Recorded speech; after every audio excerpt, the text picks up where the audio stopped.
Good morning students. आज हम पढ़ेंगे रेडियस कैसे कैलकुलेट करते हैं। आपने बोर एटॉमिक मॉडल पढ़ा, आपने देखा कि लास्ट क्लास में आपने बोर एटॉमिक मॉडल पढ़ा, उसमें ये बताया कि इलेक्ट्रॉन फिक्स एनर्जी लेवल में मूव कर रहे हैं, रिवॉल्व कर रहे हैं। तो ये जो एनर्जी लेवल्स हैं या यूँ कहें बोर ऑर्बिट है, उनकी रेडियस कैसे कैलकुलेट करते हैं, कैसे रेडियस से हम रिलेटेड फार्मूला बेस पर प्रॉब्लम सॉल्व करते हैं, ये हम इस टॉपिक पर पढ़ेंगे। तो हमारा टॉपिक है कि calculation of atomic radius, calculation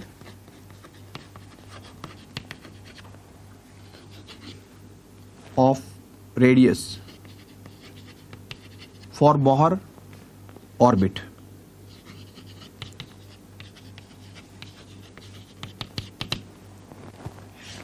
calculation of radius for Bohr orbit.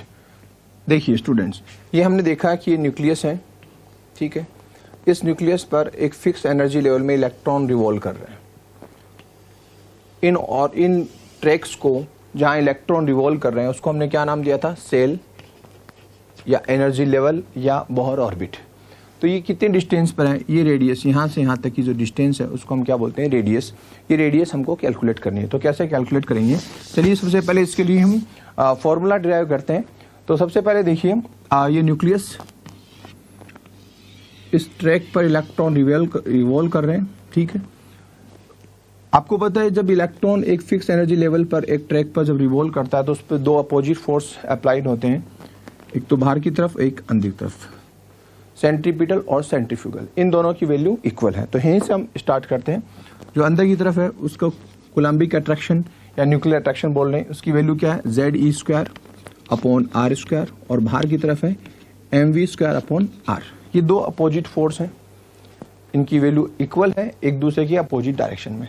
तो कैसे कैलकुलेट करते हैं, हमको पता है कि बोहर एटॉमिक थ्योरी से हमने पढ़ा है कि इस इलेक्ट्रॉन पर दो अपोजिट फोर्स अप्लाइड है, ठीक है। तो सबसे पहले हम क्या लिख सकते हैं, ZE² upon R²। Coulombic attraction force है तो हम K फॉर कोलम्बिक कांस्टेंट, ये K भी लिख सकते हैं, ये लिख लीजिए K ZE² अपॉन R², ठीक है। ये अंदर की तरफ एक फोर्स अप्लाई हो रहा है, बाहर की तरफ क्या लिखेंगे, MV² अपॉन R, ठीक है। ये दोनों इक्वल हैं, इसलिए ये सर्कुलर पाथ पर इलेक्ट्रॉन रिवॉल्व कर रहा है। ये बात क्लियर। अब देखिए हम स्टार्ट कर रहे हैं यहाँ से, तो हम जो इक्वल हैं उनको कट कर सकते हैं R²। This is equation number 1, K ZE² upon R equal to MV², ठीक है। अब बोहर थ्योरी में, बोहर एटॉमिक मॉडल में हमने एक बात पढ़ी कि इलेक्ट्रॉन वहीं रिवॉल्व करते हैं, यानी ट्रैक वही होगा जहां पर उस इलेक्ट्रॉन का एंगुलर मोमेंटम किसके इक्वल हो, NH अपॉन 2π। तो हमने पढ़ा according to Bohr atomic model क्या हमने देखा, हमने क्या ऑब्जर्व किया, angular momentum MVR equal to NH upon 2π। ये हमने देखा एंगुलर मोमेंटम क्या होता है, NH अपॉन 2π की इक्वल होगा। वहीं पर ये इलेक्ट्रॉन ट्रैक रिवॉल्व कर रहे हैं, या वहीं पर ये ट्रैक होगा, या सेल होगा, या एनर्जी लेवल होगा। तो इससे देखिए हम निकाल लें MVR। मैं MV² की वैल्यू रखना चाहता हूँ, V की वैल्यू रखना चाहता हूँ, तो क्या रखेंगे, V इक्वल टू क्या लिख सकते हैं, NH अपॉन 2π, और ये इस साइड लेके आ रहा हूँ MR, ठीक है। और V² लिखना हो तो सबका स्क्वायर कीजिए, N² H² N² H², 2 का स्क्वायर किए 4π² M² R²। हमने ये इस तरह से V² की वैल्यू फाइंड की। Angular momentum MVR equal to NH upon 2π, V equal to NH upon 2π, और ये M और R इस साइड में लिखते हैं, तो NH अपॉन 2π MR, ठीक है। इसको V² की वैल्यू पुटअप करने के लिए मैं इसको स्क्वायर फॉर्मेट में लेके आ रहा हूँ, तो सबका मैंने स्क्वायर किया, N² H² upon 4π² M² R²। ये जो वैल्यू V² की मैं यहाँ पर रख रहा हूँ, इस V² की जगह रख रहा हूँ। तो देखिए हमारे पास क्या फॉर्मूला बनता अभी, K ZE² अपॉन R, ठीक है, यस। M और V² की जगह क्या लिख सकता हूँ, इस V² की जगह ये वैल्यू पुटअप कर दें, तो क्या लिखेंगे, N² H² H², ठीक है, upon 4π² M² R²। M square और आर स्क्वायर। ठीक है, अब देखिए आप लोग ये जो वैल्यू पुटअप करने के बाद में जो इक्वल है, जो कट हो रहा है, कैंसिल हो रहा है, उसको आप कैंसिल कर सकते हैं। ये एम स्क्वायर है, ये एम, ये यहां से मैं इसको कैंसिल कर देता हूं। ये मैं एम को इस एम स्क्वायर से कैंसिल कर रहा हूं। ठीक है, और देखिए यहाँ आर स्क्वायर, ये कैंसिल हो गया। ठीक है, अब क्या करें, इस आर को मैं रेडियस कैलकुलेट करना चाहता हूं, तो मैं रेडियस को इस फॉर्म में, आर को इस फॉर्म में इधर रखता हूं, इस साइड में, आर इक्वल टू, तो देखिए क्या होगा, n square h square n square h square upon 4 pi square. ठीक है, एम यहाँ तक, आर हम इस साइड में लेके आए, तो ये फैक्टर इस साइड में आया, के जेड ई स्क्वायर, ये हमारा रेडियस का फॉर्मूला बनता है। तो ये आर इक्वल टू क्या हुआ, n square h square upon 4 pi square m k z square. मैं इसको ऐसे लिखूंगा, ऐसे याद करूंगा इसको, n square h square upon z. ठीक है, इस जेड को मैं सबसे पहले लिख रहा हूं, फिर क्या लिख रहा हूं, 4 pi square m k e square. ठीक है, ये मैंने इसको इस फॉर्म में लिखा रेडियस को। तो देखिए ये सब फैक्टर्स, ये सब के सब कांस्टेंट है। एच क्या है, प्लांक कांस्टेंट, 4 कांस्टेंट, पाई इसकी वैल्यू पता है आपको 3.14, एम मास ऑफ इलेक्ट्रॉन के कोलम्बिक कांस्टेंट, ई क्या है, चार्ज ऑन इलेक्ट्रॉन। ये सब के सब क्या है, कांस्टेंट। इन सब की वैल्यू हमको पता है, तो हम इनकी वैल्यू पुटअप करें। देखिए एच, इसकी वैल्यू कितनी है, 6.6 इंटू 10⁻³ जूल सेकेंड। ठीक है, pi 3.14, m mass of electron 9.1 into 10⁻³ kilogram. ठीक है, k coulombic constant 9 into 10⁻⁹ newton metre square coulomb inverse 2। E charge on electron 1.6 into 10⁻⁻19 coulomb. ये सब वैल्यू मैं इसमें रख देता हूँ, इन कांस्टेंट पर सबकी वैल्यू रखने के बाद में इनको कैलकुलेट करता हूँ, तो हमारे पास ये वैल्यू इस तरह से आ रही है, r equal to n square upon z into 0.529 into 10⁻⁻10 metre. लेकिन 10⁻⁻10 मीटर को मैं एंगस्ट्रॉम में लिख सकता हूँ, इसलिए हम क्या लिखेंगे, n square upon z into 0.529 angstrom. इस तरह से ये न्यूमेरिकल करने के लिए हमारे पास एक फॉर्मूला ड्राइव हो गया, r equal to n square upon z into 0.529 angstrom. ठीक है, तो इस फॉर्मूले से हम रेडियस कैलकुलेट करेंगे किसी भी सेल की। न्यूक्लियस के बाद में फर्स्ट सेल, तो एन की वैल्यू हम क्या रखेंगे, फर्स्ट। सेकंड सेल की रेडियस निकालनी है, तो एन की वैल्यू क्या रखेंगे, सेकंड। तो ये हाइड्रोजन या सिंगल इलेक्ट्रॉन सिस्टम के लिए बोहर एटॉमिक मॉडल के थ्रू एक एप्लीकेशन है। हम किसी भी सेल की, किसी भी ट्रैक की क्या निकाल सकते हैं, रेडियस कैलकुलेट कर सकते हैं। एक बार फिर से देखिए, हमको पता है कि कोई भी इलेक्ट्रॉन सर्कुलर पाथ पर रिवॉल्व कर रहा है। ठीक है, बोहर एटॉमिक मॉडल ने बताया कि इलेक्ट्रॉन जिस पाथ पर, जिस ट्रैक पर रिवॉल्व कर रहा है, वो एनर्जी लेवल्स फिक्स हैं, उनकी एनर्जी फिक्स है। इनको हमने ऑर्बिट या सेल नाम दिया, और जनरली हम इनको क्या कहते हैं, एनर्जी लेवल। ठीक है, तो सबसे पहली बात, कोई भी इलेक्ट्रॉन सर्कुलर पाथ पर ट्रैक रिवॉल्व क्यों कर रहा है, डेफिनेटली उस पर दो अपोजिट डायरेक्शन में सेम फोर्स अप्लाइड हो रहे हैं, तभी वो सर्कुलर पाथ पर रिवॉल्व कर रहा है। तो यहाँ पर सेंट्रीपिटल और सेंट्रीफ्यूगल फोर्स इक्वल अमाउंट में है, तो वो दोनों अमाउंट को हमने देखा कि ये coulombic attraction k z e square upon r square equal to m v square upon r, ये दोनों इक्वल है। हमने जो कैंसिल हो रहा था उन फैक्टर्स को कैंसिल किया, आर को कैंसिल किया, और हमको पता दूसरा कि angular momentum m v r equal to क्या होता है, n h upon 2 pi. Electron वहीं ट्रैक पर उसी सेल में रिवॉल्व करेगा जहां इसका एंगुलर मोमेंटम क्या हो, एन एच अपॉन 2 पाई के इक्वल हो। ठीक है, तो इससे हमने वी की वैल्यू कैलकुलेट की। ठीक है, वी स्क्वायर वैल्यू चाहिए हमको, वी स्क्वायर, तो इसको वी स्क्वायर में कन्वर्ट किया, सबको स्क्वायर किया, और ये वैल्यू हमने यहाँ पर पुटअप की। तो आर इक्वल टू हमारे पास क्या फॉर्मूला बना, n square h square upon 4 pi square m k z e square. ठीक है, ये h square 4 pi m k और e सब के सब कांस्टेंट हैं, इनकी वैल्यू हमको पता है, ये हमने यहाँ पर इनकी वैल्यू बताई, ठीक है।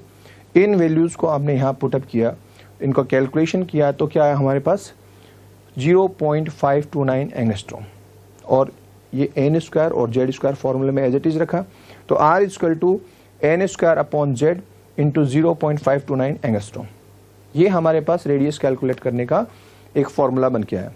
तो अब हमको किसी भी एटम की बात करें, जैसे हाइड्रोजन की बात करें, तो हाइड्रोजन के लिए एटॉमिक नंबर कितना होगा 1, तो जेड की वैल्यू 1 पुटअप करेंगे, और कौन से ऑर्बिट या कौन से सेल की आप रेडियस कैलकुलेट करना चाहते हैं वहाँ एन की वैल्यू पुटअप करेंगे और उसको सॉर्ट आउट करेंगे। तो देखिए हम कुछ प्रैक्टिस कर लेते हैं। तो इस तरह से हमने रेडियस का फॉर्मूला डिराइव किया है। तो हमारे पास जो फॉर्मूला है वो ये क्या हुआ, r equal to 0.529 into n square upon z, ठीक है। और वैसे पूरा फॉर्मूला देखा जाए तो क्या होगा, n square h square n square h square upon z 4 pi square m k e square, 4 pi square m 4 pi square m k e square, ये हमारे पास दो फॉर्मूला है, लेकिन न्यूमेरिकल करने के लिए हम इसको काम में लेंगे। तो आप लोगों को ये समझ में आ गया होगा, आपने देखा किस तरह से हमने बोहर एप्लीकेशन या बोहर एटॉमिक मॉडल को कैसे रेडियस निकालने के लिए काम में लिया। अब इस पे कुछ प्रॉब्लम्स देखिए, बहुत इजी प्रॉब्लम्स हैं, फिर इन सबको कंबाइंड एक साथ करेंगे।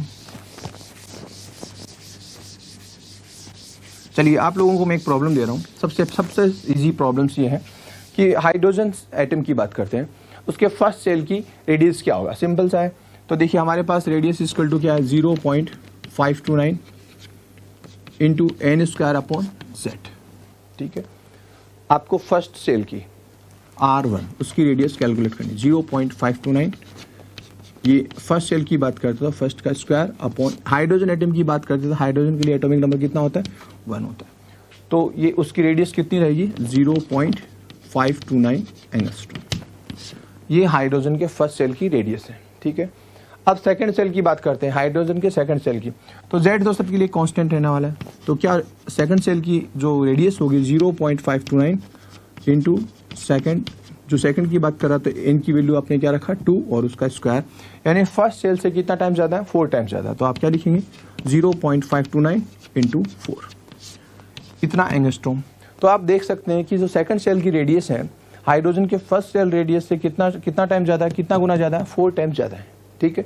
तो ये रेडियस निकालने के साथ साथ आपको रेशियो भी पूछ सकता है। देखिए एक दो प्रॉब्लम और करते हैं इस तरह से।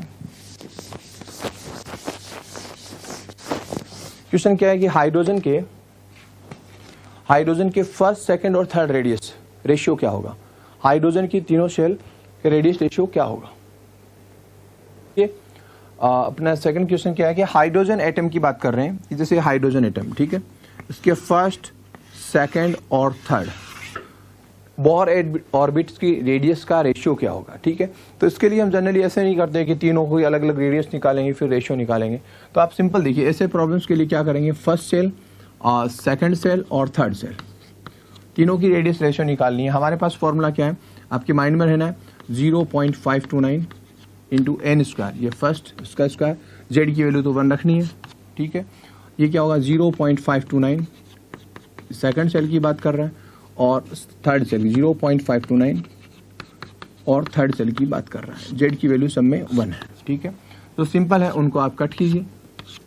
तो हमारे पास जो रेशियो हुआ वो क्या हुआ, और 1 का स्क्वायर कितना होता है 1, 4, 2 का स्क्वायर कितना है 4 और 3 का स्क्वायर कितना है 9। तो जो तीनों सेल हैं या तीनों बोहर ऑर्बिट्स हैं हाइड्रोजन के लिए, उनमें रेशियो क्या होगा 1:4:9। इस तरह से हम इजी वे में उनका रेशियो रेडियस रेशियो कैलकुलेट कर सकते हैं, ठीक है। तो इस तरह की प्रॉब्लम्स आपसे पूछी जा सकती है। अच्छा, ये जितना भी बोहर मॉडल है हम इसकी लिमिटेशन में बाद में पढ़ेंगे, ये सिंगल इलेक्ट्रॉन सिस्टम के लिए है। बोहर एटॉमिक ऑर्बिटल है, सिर्फ एक इलेक्ट्रॉन सिस्टम के लिए ही है, जिनमें एक इलेक्ट्रॉन उनके लिए वैलिड है। तो देखिए हम हाइड्रोजन पे अप्लाई कर सकते हैं, ठीक है, इस पर अप्लाई किया जा सकता है क्योंकि हाइड्रोजन में कितने इलेक्ट्रॉन्स है 1, ठीक है। इसी तरह से हीलियम में बात करें तो हीलियम में इलेक्ट्रॉन कितने होते हैं 2, लेकिन हम हीलियम +1 आयन की बात करते हैं, एक इलेक्ट्रॉन निकाल दूं तो अभी इसमें इलेक्ट्रॉन कितना बचा 1, तो हम इस पर भी इसको अप्लाई कर सकते हैं। और इसी तरह लिथियम में इलेक्ट्रॉन कितने होते हैं 3, लेकिन अगर 2 इलेक्ट्रॉन निकाल दूं लिथियम +2 आयन की बात करें तो इसके लिए भी हम इसको अप्लाई कर सकते हैं, क्योंकि इनमें भी क्या है एक एक इलेक्ट्रॉन है। तो अगर हाइड्रोजन के अलावा हीलियम की बात करते हैं, ये पूछा जाए कि हीलियम के सेकंड सेल की रेडियस क्या होगी, what will be the radius of helium +1 ion for second Bohr orbit, n equal to second. तो आप कैसे कैलकुलेट करेंगे, R2 ठीक है 0.529 इंटू n²/z, ये आपके पास फॉर्मूला है। n की वैल्यू कितनी पुटअप करनी है 2, तो R2 इक्वल टू 0.529 2 उसका स्क्वायर, और हीलियम का एटॉमिक नंबर कितना होता है हीलियम आयन के लिए, हीलियम के लिए होता है 2, यस ठीक है। तो आप इसको सॉर्ट आउट कीजिए, 0.529 इंटू 4, या यूँ कह सकते हैं 2 इंटू 2/2, ये लो इससे कैलकुलेट कर दिया, कैंसिल कर दिया, और तो ये क्या होगा 0.529 से जस्ट डबल, ये इतना एंगस्ट्रॉम, आप इसको कैलकुलेट कर सकते हैं। तो इस तरह से हम किसी भी आयन के लिए या किसी भी आयन के लिए बात नहीं करें तो हम ये कह सकते हैं 1 इलेक्ट्रॉन सिस्टम, हाइड्रोजन के लिए, He+ आयन के लिए और लिथियम +2 आयन के लिए हम रेडियस कैलकुलेट कर सकते हैं, ठीक है। तो इस तरह की हमारे पास प्रॉब्लम्स आती हैं, हम इनको सॉर्ट आउट करते हैं। एक प्रॉब्लम और देखिए,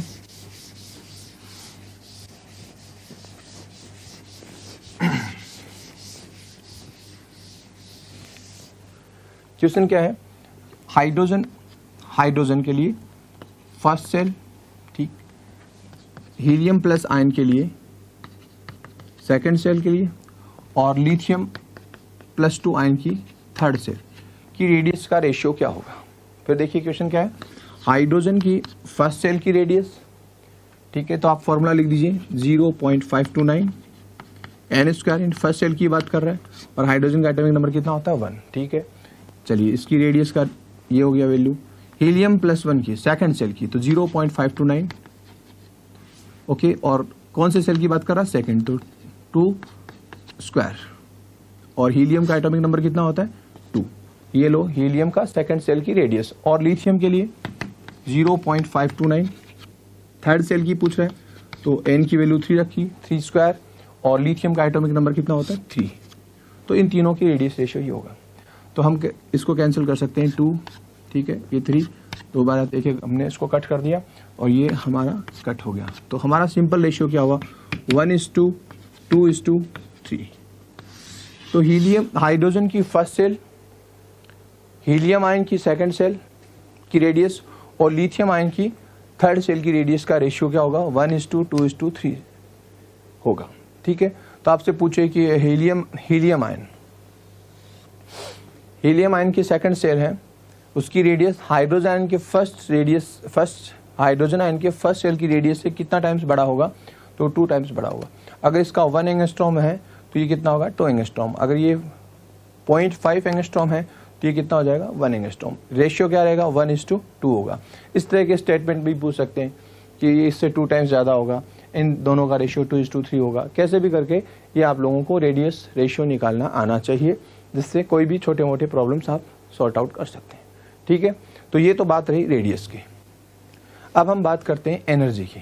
तो आपने रेडियस कैलकुलेट किया, इसी तरह से बोर एटॉमिक मॉडल को अप्लाई करते हुए हम किसी भी सिस्टम में किसी भी ट्रैक की या यूँ कहें सेल की ऑर्बिट की एनर्जी कैलकुलेट करते हैं, ठीक है। अब हम बात करते हैं calculation of energy. Calculation of energy,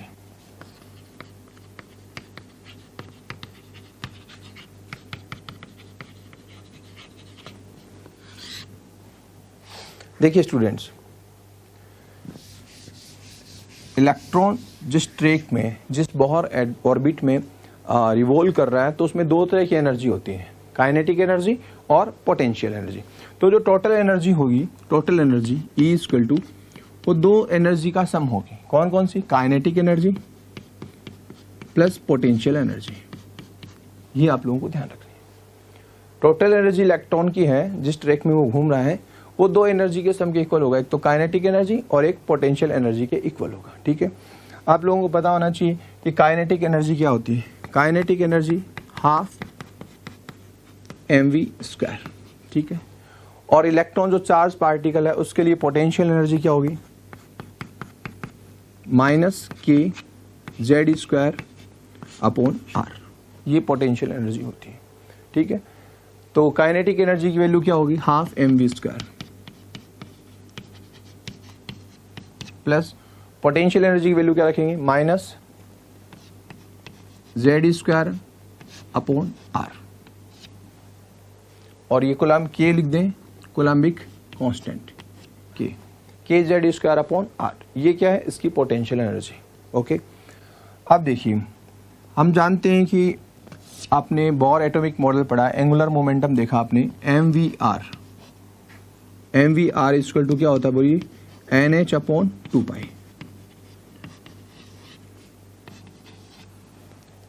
आपने बोर एटॉमिक मॉडल पढ़ा, उसमें बताया कि इलेक्ट्रॉन उसी ट्रैक में रिवॉल्व करते हैं, उसी ट्रैक में घूमते हैं जहां पर उसका एंगुलर मोमेंटम क्या होता है, एन एच अपॉन 2 के इक्वल होता है।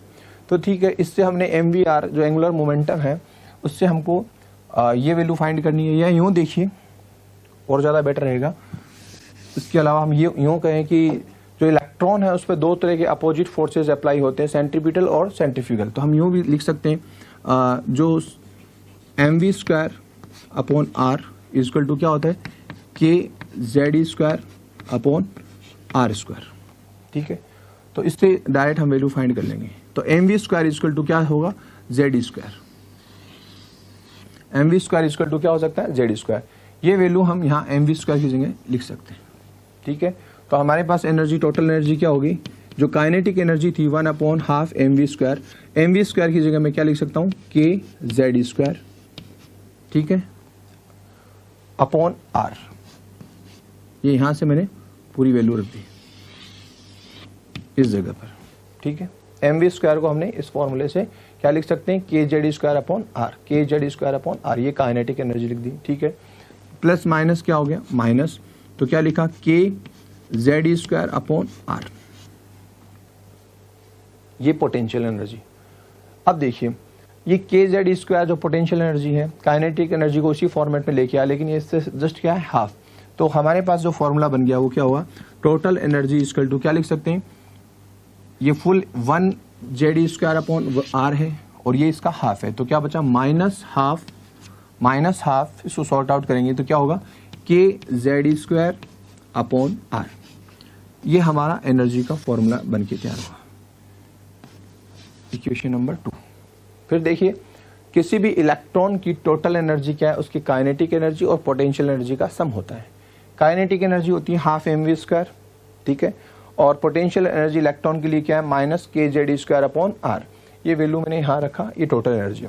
अब मैं एम वी स्क्वायर को भी जेड स्क्वायर अपॉन आर के फॉर्मेट में लेके आना चाहता हूँ, तो उसके लिए हमको बताया कि सेंट्रीपिटल और सेंट्रीफ्यूगल फोर्स क्या होते हैं, आपस में इक्वल होते हैं। तो m v square upon r equal to क्या है, k z square upon r square. ठीक है, तो ये आर से मैंने आर को कैंसिल किया, तो m v square equal to क्या हुआ, k z square upon r. तो एम वी स्क्वायर की जगह यहाँ पर ये वैल्यू मैं रख सकता हूँ। तो मेरे पास फॉर्मूला क्या हुआ, ई हाफ, और एम वी स्क्वायर की जगह मैंने क्या रखा, जेड स्क्वायर अपॉन आर, के जेड स्क्वायर अपॉन आर। ठीक है, और ये पोटेंशियल एनर्जी थी इस फॉर्मेट में, लेकिन प्लस माइनस क्या हो गया, माइनस, और इन दोनों को सोल्व किया तो टोटल एनर्जी क्या हो गया, minus half k z square upon r. तो ये हमारे पास एनर्जी का फॉर्मूला हो गया। तो एक तो यहां से हमारे पास दो शॉर्ट फॉर्मूले ही आए हैं।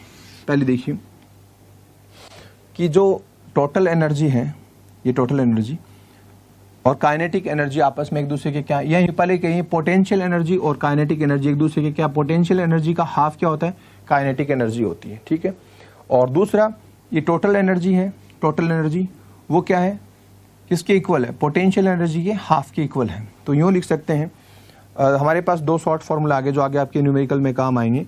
Kinetic energy equal to minus e total energy, या यूँ लिख दें टोटल एनर्जी इक्वल टू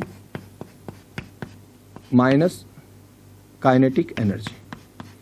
जो टोटल एनर्जी होगी वो काइनेटिक एनर्जी का जस्ट उल्टा होगा। जैसे मान लीजिए, सपोज कीजिए kinetic energy minus 3.1 electron volt है, 3.14 इलेक्ट्रॉन वोल्ट है, तो टोटल एनर्जी क्या होगा, उस माइनस को आप क्या कर देंगे, प्लस में कर देंगे। ठीक है, इसी तरह से एक हमारे पास फॉर्मूला क्या होगा कि जो टोटल एनर्जी है वो पोटेंशियल एनर्जी कैसे निकालेंगे, minus potential energy upon 2।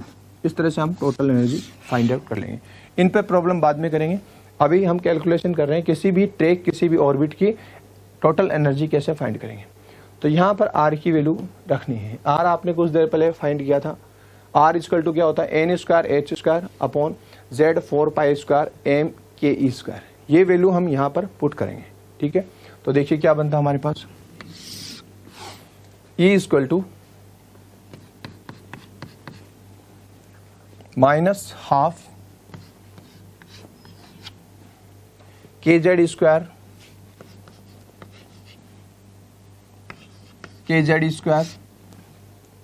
Upon r. R की वैल्यू रखेंगे, आर की वैल्यू रखेंगे क्या, एन स्क्वायर एच स्क्वायर ये portion upon z 4 pi square m k e square, ये सब ऊपर चला जाएगा। तो क्या लिखेंगे 4 यहां से जेड 4 पाई स्क्वायर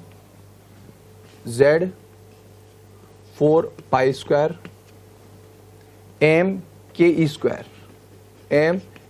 स्क्वायर, ये आपने रेडियस की वैल्यू वहां से जो आपने पहले कैलकुलेशन की थी, n square h square upon z 4 pi square m k e square, ये वैल्यू यहां से आपने रखी और पूरा इस तरह से इसको, ठीक है। रखने के बाद आप देखिए जो कैंसिल हो रहा है उनको कैंसिल कीजिए। ई इक्वल टू यहाँ है 4, तो यहाँ क्या लिख सकते हैं 2, तो यहाँ पे लिखा 2, यहाँ लिखेंगे हम 2, ठीक है।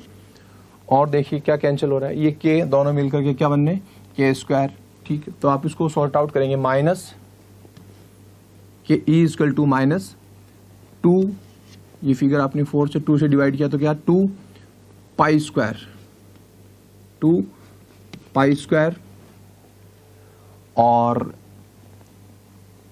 2 हो गया, पाई हो गया, एम हो गया, के और के दोनों मिलकर के क्या होंगे के स्क्वायर, ई स्क्वायर और ई स्क्वायर क्या होगा E4, ये लो ई हो गया, के हो गया, ई हो गया, और क्या बचा जेड, ये लीजिए जेड और जेड दोनों मिलके क्या बन गए जेड स्क्वायर। तो minus 2 pi square m k square E4 z square upon n square और एच स्क्वायर, ये हमारे पास फॉर्मूला बना है एनर्जी का। तो फिर से देखिए जो एनर्जी है वो काइनेटिक एनर्जी और पोटेंशियल एनर्जी का सम होता है, टोटल एनर्जी। काइनेटिक एनर्जी आपने क्या लिखा हाफ एम वी स्क्वायर, और पोटेंशियल एनर्जी क्या होती है माइनस के जेड स्क्वायर अपॉन आर, ठीक है। इसको सॉर्ट आउट किया तो एम वी स्क्वायर को पहले जेड स्क्वायर के फॉर्म में कन्वर्ट करने के लिए सेंट्रीपिटल और सेंट्रीफ्यूगल फोर्स इक्वल किए, तो वहां से हमने निकाला m v square equal to क्या है k z square upon r, ये वैल्यू आपने यहाँ पर रखी एम वी स्क्वायर की जगह। तो ई इक्वल टू क्या बचा, काइनेटिक एनर्जी को हमने क्या लिखा half k z square upon are, इसकी जगह वैल्यू रखी, माइनस जो पोटेंशियल एनर्जी थी उसको इसी फॉर्म में लिया, ठीक है। और ये प्लस माइनस क्या हो गया माइनस। अब इन दोनों को सॉर्ट आउट करेंगे तो आपके पास टोटल एनर्जी क्या होगी half minus half k z square upon are, ठीक है। रेडियस का फॉर्मूला आपने पहले निकाला और रेडियस की वैल्यू यहाँ से आपने यहाँ पुट की, तो हमारे पास ये वैल्यू कितनी आ रही है के ई इक्वल टू ठीक है minus 2 pi square m e four k square z square upon h square n square, ये हमारे पास फॉर्मूला है। ये सब कांस्टेंट है, ये सब के सब कांस्टेंट है। ई इक्वल टू 2 ये pi mass charge of electron coulombic constant h Planck constant, ये सब के सब क्या है कांस्टेंट है। इन सब की वैल्यू आप रखेंगे और z square n square, z क्या है एटॉमिक नंबर और एन क्या है कौन से सेल की बात करते हैं नंबर ऑफ सेल, इन सब की वैल्यू आप रखोगे तो e equal to minus 21.8 into 10 power minus 19 z square upon n square joule per atom, ये जूल में आप कैलकुलेट कर लोगे। इन सब की वैल्यू रखने के बाद में इसको सॉर्ट आउट करना चाहें तो, और इसको इलेक्ट्रॉन वोल्ट में लिखना चाहें तो e equal to minus 13.6 z square upon n square electron volt per atom, ये हमको न्यूमेरिकल करने में हेल्प करेगा। तो इस तरह से हमने इस बोर एटॉमिक मॉडल में किसी भी ऑर्बिट की, किसी भी सेल की उसमें घूमने वाले इलेक्ट्रॉन की टोटल एनर्जी फाइंड कर सकते हैं। तो एक बार शॉर्ट में फिर देखिए कि किसी भी इलेक्ट्रॉन की टोटल एनर्जी उसकी काइनेटिक एनर्जी और पोटेंशियल एनर्जी के सम के इक्वल होती है। काइनेटिक एनर्जी होती है हाफ mv² और पोटेंशियल एनर्जी होती है माइनस kz²/r। ठीक है, मैं mv² को z² के फॉर्मेट में लाना चाहता हूं, तो सेंट्रीपिटल और सेंट्रीफ्यूगल फोर्स क्या होते हैं, इक्वल होते हैं। उस रिलेशन से मैं क्या लिख सकता हूं, mv² क्या लिख सकता हूं, kz²/r। ये वैल्यू मैंने यहाँ पुट अप की। ठीक है, तो k E क्या हुआ, हाफ, टोटल एनर्जी क्या हुआ, हाफ kz²/r माइनस kz²/r। तो इसमें से जो पोटेंशियल एनर्जी थी उसमें से हाफ पोटेंशियल एनर्जी माइनस की, तो क्या बचा, हाफ पोटेंशियल एनर्जी। तो टोटल एनर्जी क्या हो गया, हाफ पोटेंशियल एनर्जी kz²/r का हाफ। तो हमारे पास क्या टोटल एनर्जी क्या होती है, पोटेंशियल एनर्जी का हाफ होती है। ठीक है, और जो वैल्यू आ रही है टोटल एनर्जी की, काइनेटिक एनर्जी की, जस्ट वो क्या होगी, अपोजिट होगी साइन में। अगर माइनस का होगा तो प्लस, प्लस का होगा तो माइनस में। ठीक है, ये आपने यहाँ पर देखा आर का जो रेडियस का जो फॉर्मूला था, जो फॉर्मूला आपने कैलकुलेट किया था कुछ देर पहले, वो वैल्यू आप आर की यहाँ पुटअप करेंगे तो हमारे पास टोटल एनर्जी का फॉर्मूला क्या होगा, -2π² me4 k² z²/h² n²। इनमें z² और n² को छोड़ करके जितने भी हैं ये सब कांस्टेंट हैं, इनकी वैल्यू हम जानते हैं। Pi 3.14, mass of electron 9.1 × 10⁻34 31 kilogram. E क्या है, charge of electron 1.6 × 10⁻19 coulomb. K coulombic constant 9 × 10⁻9 newton metre square coulomb inverse. Yes, और h Planck constant 6.6 × 10⁻34 joule second. ये सब वैल्यू पुटअप करेंगे, इनको कैलकुलेट करेंगे तो ये हमारी वैल्यू कितनी हो रही है, 21.8 × 10⁻19 z²/n² जूल पर एटम। इसको इलेक्ट्रॉन वोल्ट में तो क्या लिख सकते हैं, -13.6 z²/n² electron volt per atom. तो ये आपको ज़्यादातर ये फॉर्मूले काम में लेने हैं किसी भी एनर्जी लेवल पर एनर्जी को कैलकुलेट करने के लिए। ठीक है, तो हमारे पास जो दूसरा फॉर्मूला बना वो ये है,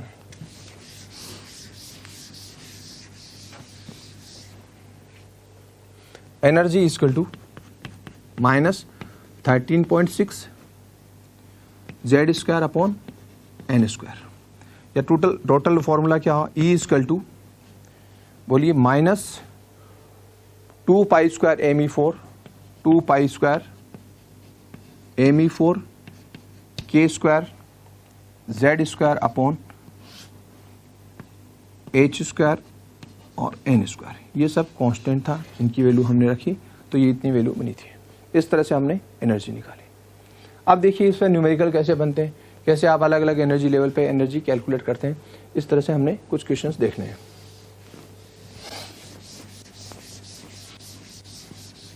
कुछ टर्म्स पहले क्लियर करेंगे, फिर और डेप्थ में न्यूमेरिकल्स करेंगे।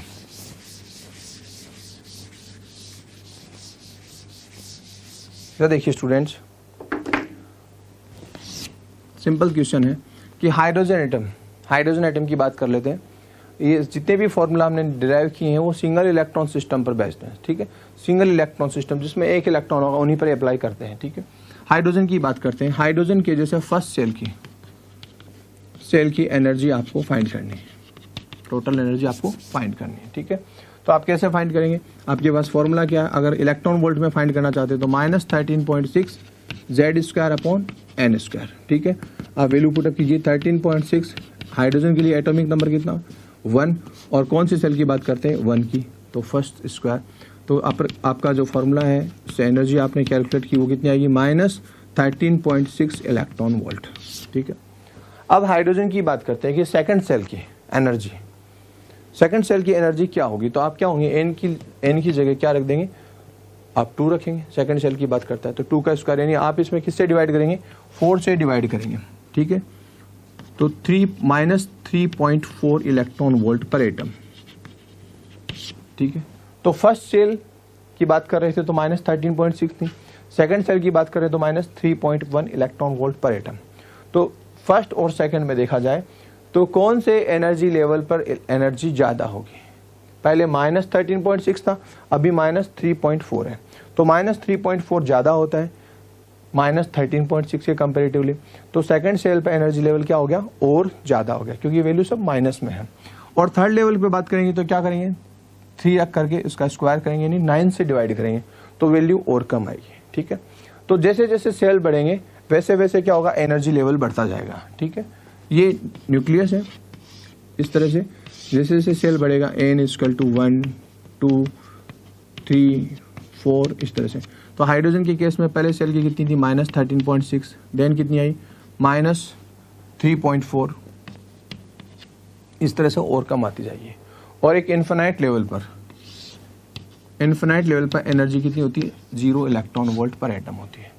तो पहले माइनस में थी, धीरे धीरे बढ़ते बढ़ते एनर्जी लेवल क्या हो जाएगी, इन्फिनाइट एनर्जी लेवल पर एनर्जी कितनी होगी, 0 इलेक्ट्रॉन वोल्ट होगी। ठीक है, तो ये हमने एनर्जी के कुछ फॉर्मूले पढ़े, रेडियस कुछ देखा, रेडियस कैसे निकालते हैं, एनर्जी कैसे कैलकुलेट करते हैं, और कैसे उनकी छोटी छोटी प्रॉब्लम सॉर्ट आउट करते हैं। इसमें भी रेशियो के क्वेश्चन पूछ सकते हैं, जैसे फॉर एग्जांपल आपसे पूछते हैं कि हाइड्रोजन के first second third, hydrogen atom के first second third energy levels के रेशियो क्या होंगे। तो देखिए हाइड्रोजन की बात करते हैं तो जेड की वैल्यू क्या हो रही है, 1। और कौन कौन से सेल की बात करता है, n equal to 1, n equal to 2 और n इक्वल टू 3, इन एनर्जी लेवल्स की बात कर रहे हैं।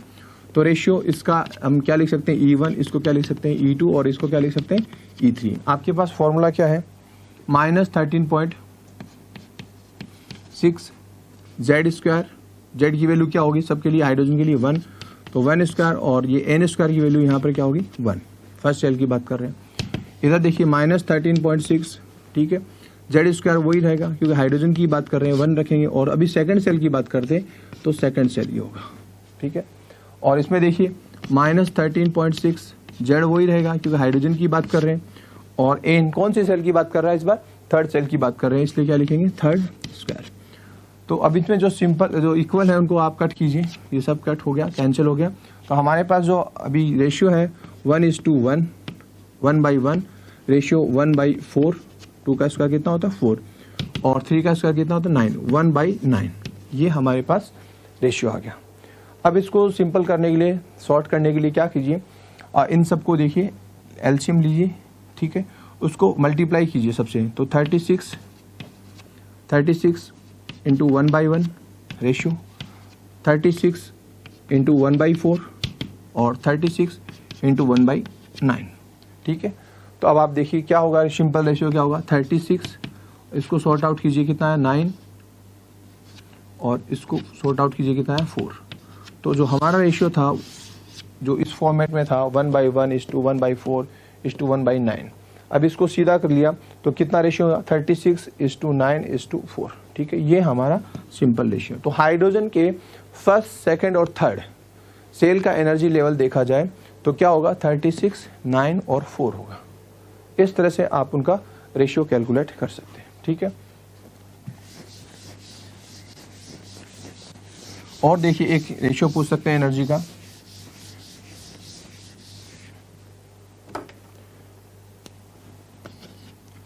हाइड्रोजन के फर्स्ट सेल के लिए, हीलियम प्लस आयन के सेकंड सेल के लिए, और लिथियम +2 आयन के थर्ड सेल के लिए एनर्जी का रेशियो क्या होगा। ठीक है, एनर्जी रेशियो पूछा, तो ये क्या होगा E1, और ये क्या हुआ E2, और ये क्या हुआ E3।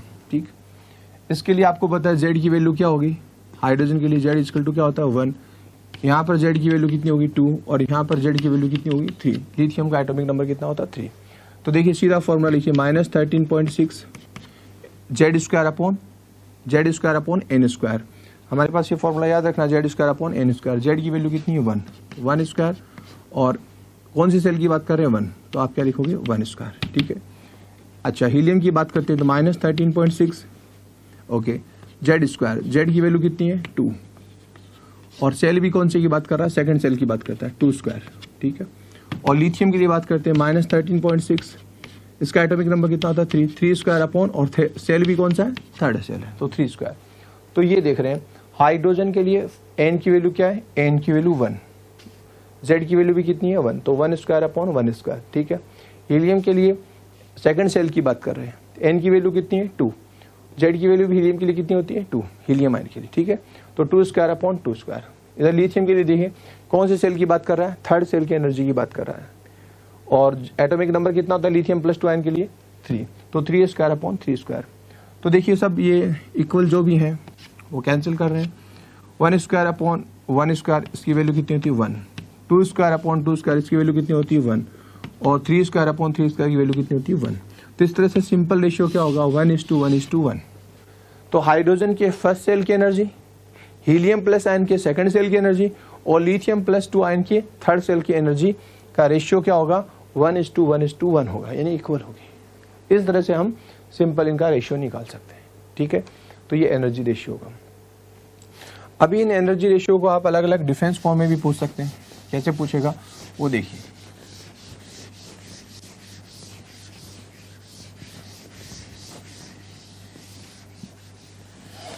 देखिए आपको ये जो आपने इलेक्ट्रोमैग्नेटिक रेडिएशन पढ़ा था उसमें तभी पढ़ा कि अगर अलग अलग एनर्जी लेवल से ट्रांजिशन हो रहा है, मान लीजिए ये n1 n=1, इसको मैं इंडिकेट करता हूँ n1 से या e1 से, और हाई एनर्जी लेवल क्या है n=2, इसको मैं किससे इंडिकेट कर रहा हूँ n2 से या e2 से रिप्रेजेंट कर सकता हूँ, ठीक है। अब कोई इलेक्ट्रॉन ट्रांजिट कर रहा है या तो ग्राउंड स्टेट से या लोअर एनर्जी लेवल से कहाँ जा सकता है, हाई एनर्जी लेवल में जा सकता है, या हायर से क्या आ सकता है लोअर में आ सकता है। तो ऐसे केस में अगर एनर्जी का ट्रांजिशन हो रहा है तो टोटल एनर्जी का जो डिफरेंस होगा इस ट्रांजिशन के दौरान, तो वो एनर्जी क्या होगी डेल्टा E = क्या लिख सकते हैं E2/E1, ठीक है। तो देखिए हम इसको शॉर्ट फॉर्म, अगर शॉर्ट फार्मूला बनाना चाहें सीधा, तो आप क्या लिख सकते हैं डेल्टा E = क्या है E2 - E1, ठीक है। डेल्टा E2 के लिए हम क्या लिख सकते हैं -13.6 क्या लिखेंगे Z² अपॉन n, और n की वैल्यू की 2 है तो n2² -13.6, ठीक है, Z² अपॉन n1², ये हमारे पास फॉर्मूला है, ठीक है। तो हम माइनस माइनस को क्या लिख सकते हैं प्लस, तो अब मैं इसको ऐसे लिख सकता हूँ डेल्टा E = उसको प्लस को मैं पहले लिख रहा हूँ 13.6 Z² upon n1² minus 13.6 Z² upon n2², ये लिखा। एक ही एटम की बात कर रहे हैं, हाइड्रोजन की या हीलियम प्लस आयन, एक ही तरह के एटम की बात करें तो Z की वैल्यू भी क्या होंगी सेम, और ये भी सेम है। जो सेम है उनको मैं कॉमन ले रहा हूँ, तो डेल्टा E = 13.6 कॉमन ले लिया इनको, ठीक है, 13.6 Z², ओके, और क्या लिख सकते हैं 1/n1² माइनस 1/n2²। तो इस तरह से डायरेक्ट भी आप इस फॉर्मूले में वैल्यू निकाल करके डिफरेंस निकाल सकते हैं। अगर आपको इलेक्ट्रॉन वोल्ट में चाहिए तो ये फॉर्मूला आप अप्लाई करेंगे, इलेक्ट्रॉन वोल्ट पर एटम। और मान लीजिए आपको जूल में चाहिए तो आप क्या लिख सकते हैं डेल्टा E = ठीक है 21.8 × 10⁻⁻19 1/n1² minus 1/n2² joule per atom. इस तरह से आप सीधा फॉर्मूला बेस्ड प्रॉब्लम कर सकते हैं। अगर दो एनर्जी लेवल पर ट्रांजिशन की बात कर रहा है, ये n1 को हम क्या बोल रहे हैं लोअर एनर्जी लेवल, और n2 को क्या बोल रहे हैं हाई एनर्जी लेवल। जैसे फर्स्ट टू फिफ्थ में जा रहा है तो कितनी एनर्जी में डिफरेंस होगा, कितना एनर्जी एब्जॉर्ब करेगा when electron transit 1 energy level to 5th energy level. तो n1 जो क्या होगा फर्स्ट हो जाएगा, और n2 की जगह क्या लिख देंगे 5th लिख देंगे। इस तरह से आप डायरेक्ट ये जूल पर एटम में या इलेक्ट्रॉन वोल्ट पर एटम में एनर्जी डिफरेंस कैलकुलेट कर सकते हैं। तो ये आप लोगों को माइंड में रखना है, ठीक है। अब देखिए और क्वेश्चन करते हैं। तो देखिए अब क्या करते हैं कि एनर्जी का जो फॉर्मूला हमने डिराइव किया है, इससे हम जो एनर्जी का ट्रांजिशन हो रहा है एक एनर्जी लेवल से दूसरे एनर्जी लेवल में, चाहे वो ग्राउंड स्टेट से हाई एनर्जी लेवल में जाए या हायर से लोअर एनर्जी लेवल में आए, तो जो एनर्जी है तो क्या होगी एब्जॉर्ब होगी या रिलीज होगी। और हमने देखा है कि एनर्जी जो एब्जॉर्प्शन और एमिशन होता है वो किस फॉर्म में होता है फोटोन, और जो रेडिएशन है द डेल्टा E = आपने पढ़ा डेल्टा E = क्या होता है h/ν, ठीक है, न्यू क्या फ्रीक्वेंसी। तो अब जो जितना एब्जॉर्ब हो रहा है या रिलीज हो रही है एमिट हो रही है उस रेडिएशन की फ्रीक्वेंसी कैलकुलेट कर सकते हैं। फ्रीक्वेंसी से हम क्या कैलकुलेट कर सकते हैं वेवलेंथ वेव नंबर कैलकुलेट कर सकते हैं। तो देखिए इनके लिए एक सिंपल सा फॉर्मूला है वो आपको देखना है। तो आपको पता है जब भी एक एनर्जी लेवल से दूसरे एनर्जी लेवल में इलेक्ट्रॉन ट्रांजिट करते हैं, इसको मैं n1 लोअर एनर्जी लेवल, इसको क्या लिखता हूँ n2 हाई एनर्जी लेवल। तो ठीक है, तो हमारे पास जो फॉर्मूला था वो क्या था, delta e equal to E2 minus E1, E2 minus E1। ठीक है, तो delta e equal to E2 की वैल्यू आपको पता है एनर्जी लेवल की क्या होती है, -30 माइनस, आप पूरा फॉर्मूला लिख लीजिए, -2 pi square Me4 K square Z square upon H square, और n की क्या वैल्यू, क्या सेकंड की बात करते थे, N2 स्क्वायर। ठीक है, माइनस इसी तरह से E1 के लिए क्या लिखेंगे, 2 pi square Me4 K square Z square upon H square और N1 स्क्वायर। ठीक है, इनमें जो कॉमन है उसको हम कॉमन लेते हैं, और ये वैल्यू किस में थी, माइनस में थी। ठीक है, तो ये माइनस माइनस क्या हो जाएगा, प्लस में, तो इसको मैं पहले लिखूंगा। ठीक है, तो देखिए ये सब कॉमन है, ये सब कॉमन है। ठीक है, और ये प्लस माइनस क्या हुआ है, माइनस में हो चुका है, इसलिए मैं इसको पहले लिख देता हूँ। तो मेरे पास जो डेल्टा ई इक्वल टू क्या बनता है, डेल्टा ई इक्वल टू क्या लिखूँ, इसके लिए जो कॉमन फैक्टर है, जो माइनस माइनस प्लस में हो चुका, तो उसको पहले लिखता हूँ, 2 pi square Me4 K square upon H square, यहाँ रखा मैंने Z स्क्वायर। ठीक है, 1 upon N1 square minus 1 upon N2 square. ये हमारे पास फॉर्मूला है। हमने कुछ देर पहले हमने डायरेक्ट इसकी वैल्यू रख दी थी 13.6 इलेक्ट्रॉन वोल्ट में, या फिर 21.8 इंटू 10⁻19 जूल, तो हमने ये वो वैल्यू रख दी थी। अभी हम सिर्फ फिगर में ले रहे हैं ये फॉर्मूला। ठीक है, तो ये हमारे पास ये एक इक्वेशन बनती है। तो डायरेक्ट एनर्जी डिफरेंस निकालना हो तो इसकी वैल्यू रखोगे तो क्या होगा, इलेक्ट्रॉन वोल्ट में 13.6, और ये Z स्क्वायर, जो भी हाइड्रोजन के लिए बात करते हैं तो हाइड्रोजन की वैल्यू कितनी होगी, 1, और He प्लस के लिए बात करते हैं तो 2, Li प्लस 2 की बात करते हैं तो 3। तो यहाँ पर वैल्यू पुट अप करके आप ये इक्वेशन को सॉल्ट आउट कर सकते हैं। लेकिन हमको कैलकुलेट करना है वेवलेंथ। आपको पता है डेल्टा ई इक्वल टू क्या होता है, एच न्यू, और सी इक्वल टू क्या होता है, nu lambda. C equal to क्या होता है, न्यू लेमडा। इसलिए मैं न्यू की जगह क्या लिख सकता हूँ, न्यू इक्वल टू क्या लिख सकता हूँ, सी बाई लेमडा। देखिए हमने बोर एटॉमिक मॉडल में पढ़ा कि जब भी एनर्जी ग्राउंड स्टेट से और हाई एनर्जी लेवल में जा रही है तो एनर्जी को क्या करता है, एब्जॉर्ब करता है, और ऊपर से जब नीचे आ रही है तो एनर्जी क्या करती है, एमिट होती है। और ये एनर्जी का एमिशन और एब्जॉर्प्शन किस फॉर्म में होता है, फोटोन। ये हमने किस में पढ़ा है, बोर एटॉमिक मॉडल में। तो मैं वही बात लिख रहा हूँ कि जो एनर्जी डिफरेंस है वो किस फॉर्म में हो रहा है, फोटोन। फोटोन का मतलब एच न्यू, मैक्स प्लांक ने बताया। ओके, मैं न्यू की जगह यहाँ पर ये रख सकता हूँ सी अपॉन लेमडा, क्योंकि हमको पता है कि सी इक्वल टू क्या होता है, स्पीड या velocity of light equal to क्या होता है, frequency into wavelength, nu lambda. Okay, और न्यू इक्वल टू में क्या लिख सकता हूँ, सी अपॉन लेमडा। तो मैं यहाँ पर न्यू की जगह क्या रख सकता हूँ, सी अपॉन लेमडा। तो यहाँ पर हमको ये पता है डेल्टा इक्वल टू क्या होता है, एच न्यू। ठीक है, delta equal to h nu. तो मैं एच न्यू की बात नहीं करके मैं इसकी जगह क्या लिख सकता हूँ, बोलिए, एच, और न्यू की जगह क्या लिख सकता हूँ, सी अपॉन लेमडा। ये लो सी अपॉन लेमडा। ठीक है, equal to 2 pi square Me4 K square upon H square, और यहाँ क्या लिखा, Z स्क्वायर, और ये हमारे पास क्या 1 upon N1 square minus 1 upon N2 square. ठीक है, H और C को मैं नीचे लेके आता हूँ, तो यहाँ पे क्या लिखूंगा, 1 अपॉन लेमडा।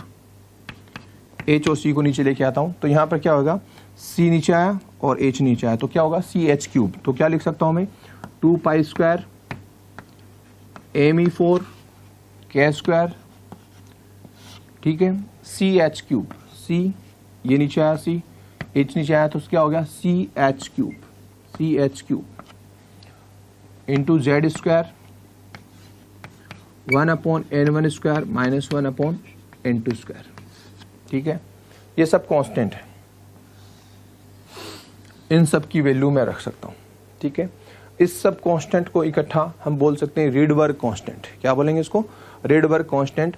और इसकी वैल्यू कितनी होती है रिडबर्ग कांस्टेंट की, रिडबर्ग कांस्टेंट की वैल्यू होती है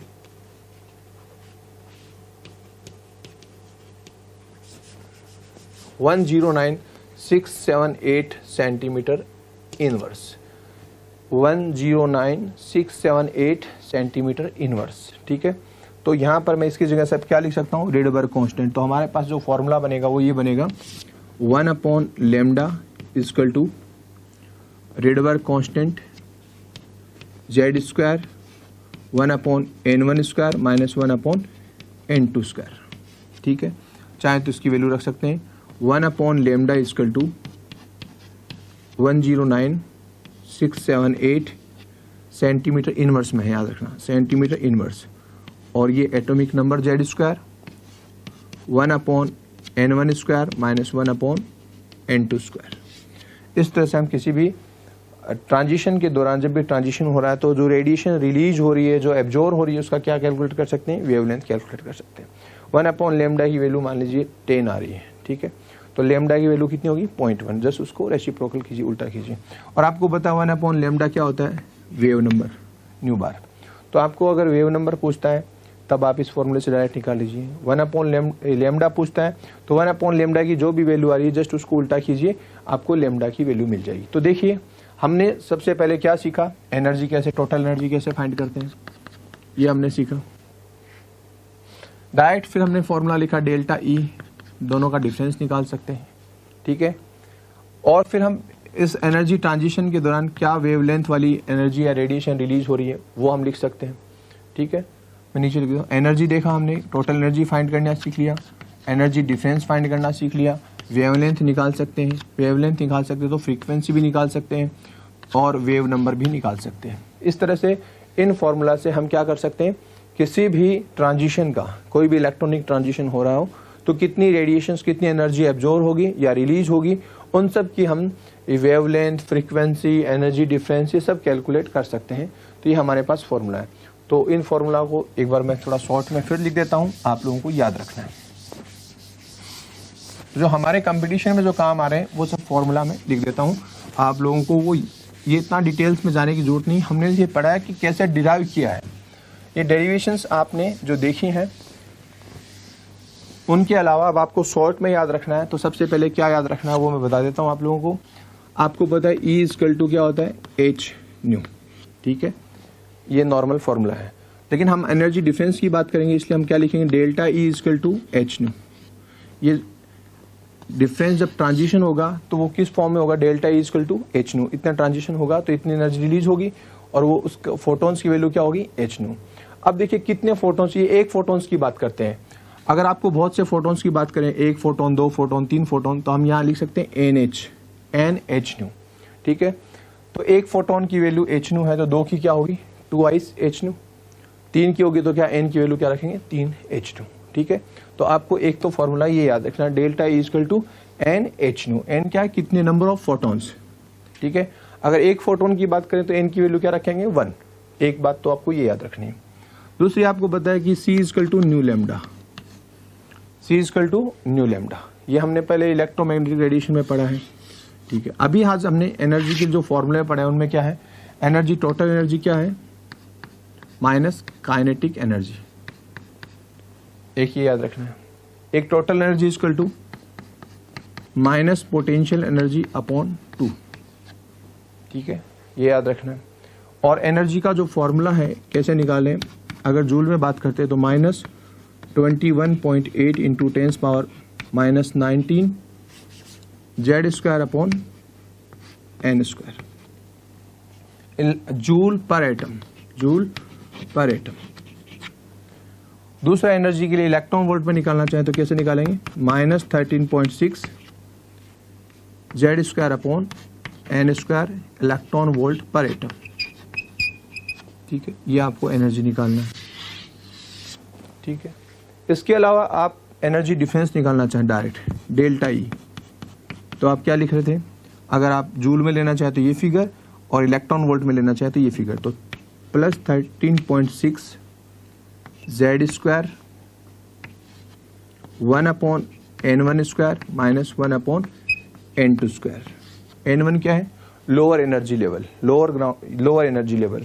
n2 क्या है, हाई एनर्जी लेवल। ठीक है, और अगर आप लोग जूल में लेना चाहते हैं तो यहाँ पर 13.6 क्या लिखेंगे, plus 21.8 into 10 power 19 z square 1/n1 square minus 1/n2 square. Z square क्या है? Atomic number. हाइड्रोजन के रिस्पेक्ट में क्या होगा? जेड की वैल्यू कितनी लिखेंगे? 1 लिख देंगे।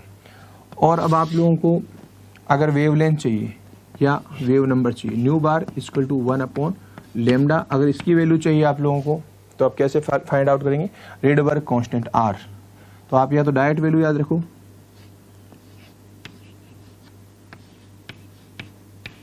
ठीक है, सेंटीमीटर इनवर्स, सेंटीमीटर में आएगा लेमडा जो आएगा आपका वेवलेंथ, ठीक है। Z square 1/n1 square minus 1/n2 square. ये जो फॉर्मूला बना है इससे आप क्या निकाल सकते हैं? वेव नंबर निकाल सकते हैं या वेवलेंथ निकाल सकते हैं। वेवलेंथ निकल जाएगी तो आप इस फॉर्मूले से c = न्यू लैम्डा से आप क्या निकाल सकते हैं? फ्रीक्वेंसी भी निकाल सकते हैं, क्योंकि c की वैल्यू हमको पता है। c क्या है? वेलोसिटी ऑफ लाइट, जिसकी वैल्यू कितनी होती है? 3 × 10⁸। तो इस तरह से आपको आज वाले टॉपिक में ये फॉर्मूला याद रखना है। और रेडियस के लिए हमने स्टार्टिंग में पढ़ा, रेडियस कैसे निकालते हैं? 0.529 इंटू n²/z। ये किसमें है? एंगस्ट्रॉम। तो ये फॉर्मूला याद रख करके हमको बहुत सी प्रॉब्लम्स इजी वे में सॉर्ट आउट कर सकते हैं और करनी होगी। ये आपको टिप्स पे याद रहने चाहिए। तो फिर से देखिए, E = h या डिफरेंस एनर्जी का क्या है? NH। n क्या? Number of photons. अगर एक फोटॉन्स की बात करता है तो n की वैल्यू क्या रखेंगे? 1। अगर बोलते हैं 1 मोल फोटॉन्स की टोटल एनर्जी कितनी होगी, तो फोटॉन्स को किससे मल्टीप्लाई करेंगे? n की वैल्यू क्या रखेंगे? 1 मोल। 1 मोल क्या होता है? 6.022 × 10⁻23, ठीक है। टोटल एनर्जी काइनेटिक एनर्जी से इस तरह रिलेटेड होती है और टोटल एनर्जी पोटेंशियल एनर्जी से इस तरह से रिलेटेड होती है, ठीक है। ये देखिए, अगर मान लीजिए अगर ये बोलता है कि टोटल पोटेंशियल एनर्जी कितनी है? 10 इलेक्ट्रॉन वोल्ट है, ठीक है। तो टोटल एनर्जी कितनी होगी? तो क्या लिखेंगे? Total energy equal to minus potential energy upon 2, E equal to minus 10 electron volt upon 2। ये माइनस माइनस क्या हुआ? प्लस। तो टोटल एनर्जी कितना हो गया? बोलिए 5 इलेक्ट्रॉन वोल्ट। इस तरह से आपको ये कैलकुलेट करनी है, ठीक है। तो आप लोगों को ध्यान रखना है ये 4-5 फॉर्मूले, इनसे आप कैसे भी प्रॉब्लम सॉर्ट आउट कर सकते हैं, ठीक है। नोट कर लीजिए।